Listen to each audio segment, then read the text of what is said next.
So are thousands of spectators. We get the green flag from the marshal at the rear of the pack. We are ready to go racing. It's going to be Marco Wittmann versus Gary Paffett. Here comes that roar. Lights out, let's go racing. It is DTM for 2018. Well, Philip Eng failing to get away right at the back of the grid. But Gary Paffett converts that to pole position into the race lead, going through turn one with no problems at all. As I say, I think it was Philip Eng that bogged down right at the start and didn't get away terribly well. So into turn number two now. No contact between anyone through turns three into the parabolica now. Gary Paffett from Marco Wittmann. Timo Glock, then it's Lucas Auer. Paul de Resta is right alongside the Audi of Nico Muller there, 51 and 3. The Paul de Resta Nico Muller car. And already trying to cut a swathe is Matthias Ekstrom as well. For the first time of asking, into the hairpin we go then. It's all bunched up nicely, which is exactly like we want to see. Augusto Farfus and Eduardo Mortara battling over that position. But Gary Paffett then already putting some tenths between himself and the BMW. And Lucas Auer up the inside of Timo Glock now. Does he make that stick? Yes, he does. So Luki Auer then moves up from P4 into P3 in the early stages of this race. Here comes Joel Eriksson as well. Go to the inside, you then lose so much momentum that they get you back on the switchback. Yeah, and definitely, and it came from a long way. Peng then that failed to get away right at the very start of this race. And that start sequence, Ricky Collard, to get one of these cars going, it's not just taking your foot off the clutch and going, is it? Unfortunately not, no. There's obviously a lot of procedure that needs to be put in place. And like you say, it's interesting, you know, you see the experienced guys getting off the line well, and, you know, these new rookie guys struggling a little bit. Through sector one, Timo Glock, the quickest of anyone. Luki Auer has got past Marco Wittmann, and he's up into P2 now. Here comes Philip Eng trying to fight back right at the back of the pack, but in the meantime, look at this, Mercedes domination at the moment, P1 and P2, because Lucas Auer, he locks up there going into that turn, but he's got the job done. So you cash all your chips in at once, as they say. So obviously now we're going to see Lucas is going to be in the DRS zone. Yes. And we just got to wait and see if he deploys it now going down this back straight. Now, of course, Gary Paffett cannot use DRS because he's out on his own at the front. He's got no car within a second ahead of him. Therefore, he can't even, because you can use DRS as a defence mechanism as well as an overtake mechanism, can't you? Yeah, definitely. And here we can see his Glock. Glock has DRS, and yes. Marco doesn't have DRS, so then straight away. Glock goes through. And here comes Lucas on Gary Paffett for a change in the lead of the race. Now, as Lucas Auer gets past Gary Paffett, this will reverse the fortunes, the DRS fortunes, if you like, because Lucas Auer will not have DRS available to him now, whereas Gary Paffett will.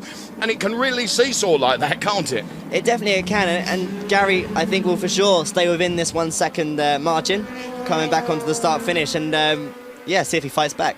There is an additional person allowed to work on the pit stops. Last year it got really, really reduced, and you only had 2 engineers that could actually work on those pit stops. Another engineer has been allowed in now, as we can see Mike Rockenfeller and Rennie Rast both queuing up behind Augusto Farfus through the hairpin. Augusto Farfus sticks his elbows out, makes it as wide as possible. This, of course, is making Mike Rockenfeller very vulnerable to Rennie Rast once again. It's an awful position to be in, isn't it, when you mandatory pit stop? So in Timo Glock, also in is Marco Wittmann. Now you have a pit limiter, pit speed limiter, don't you? You have to manually engage that button, don't you, Ricky?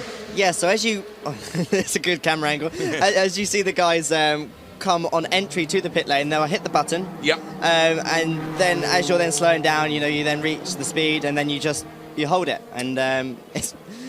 Ship. It's literally like jumping on board, strapping up, and getting ready for a couple of hot laps. In now from P2 is Gary Paffett. So the team go to work, the HWA team flat out on the Gary Paffett car to get this stop done as quickly as possible.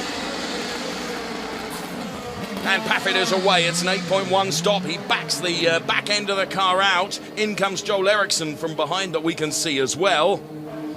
So here comes Gary Paffett. And there is the Timo Glock car.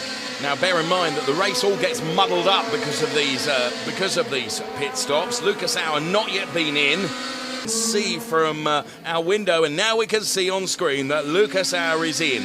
So again, the HWA team will go flat out into this. can afford no mistakes. So air goes in for the jacks to raise the car. Lollipop has gone up already. This is very bizarre. Yeah. Very, very bizarre. So here is Paffett. Where is Hour on his way out of the pit lane yet? Because this could be a change for the lead of the race. There is Lucas Hour. Now, Lucas Hour is going to be on cold tyres. Has Gary Paffett in one lap, Ricky? Will they be warm enough? They will be warm enough. Lucas has got to get his toe down. We're gonna see a fight again. And it's an Intermark battle between the two Mercedes-Benz drivers. Here comes Gary Paffett. He'll have DRS available to him should he wish it. He probably won't even need to use it. No. Look at this grip advantage after just one lap, bringing those tyres up to temperature. Gary Paffett almost cruises past Lucas Hour, fights back though on the inside. Has Paffett got his nose ahead? Yes, he has. The overtake is done through the parabolica even before they get to the hairpin. Lukey Hour then on cold tyres. What he doesn't want to do, he doesn't want to ruin his race and compromise by pushing too hard and going off the track. Of course, what he needs to do is to defend. It's Mortara, De Resta, Rast, Juncker, Dea. Then it's Nico Muller, Philippe Eng, Duval and Matthias Ekstrom. I say it's the true order. It's the true order pre-pit stops. The real race is from P9 on, isn't it? Because those have all made their pit stops. Here comes Timo Glock then to the outside of Lucas Hour, going towards the hairpin. And Lucas Hour now, he's got to keep that wide so that Timo Glock cannot come back underneath the car, but racing room has been let. Now, Timo Glock, whether he can do it on this occasion, he's closer, isn't he? He's definitely closer. He's going to have a bit of DRS here, but Lucas got fantastic traction out of the last corner there, so here he comes on the splitter cam. This parabolica, it just unfolds in front of you, doesn't it? Timo Glock to the outside of Lucas Hour now. And he tries to close the door.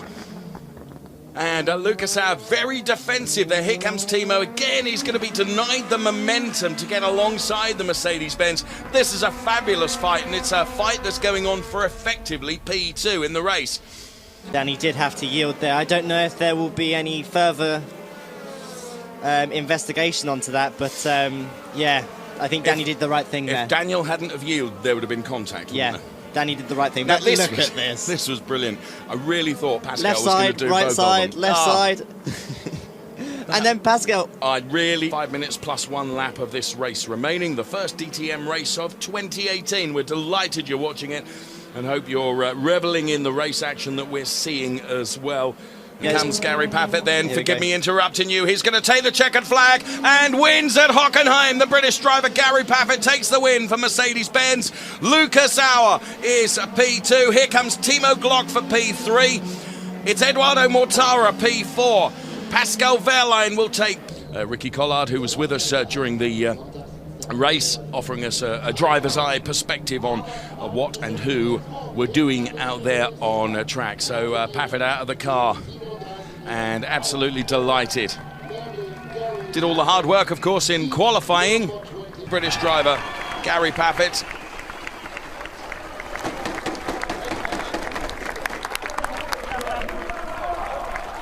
P2 goes the way of Lucas Hour. And for P3, for BMW, Timo Glock.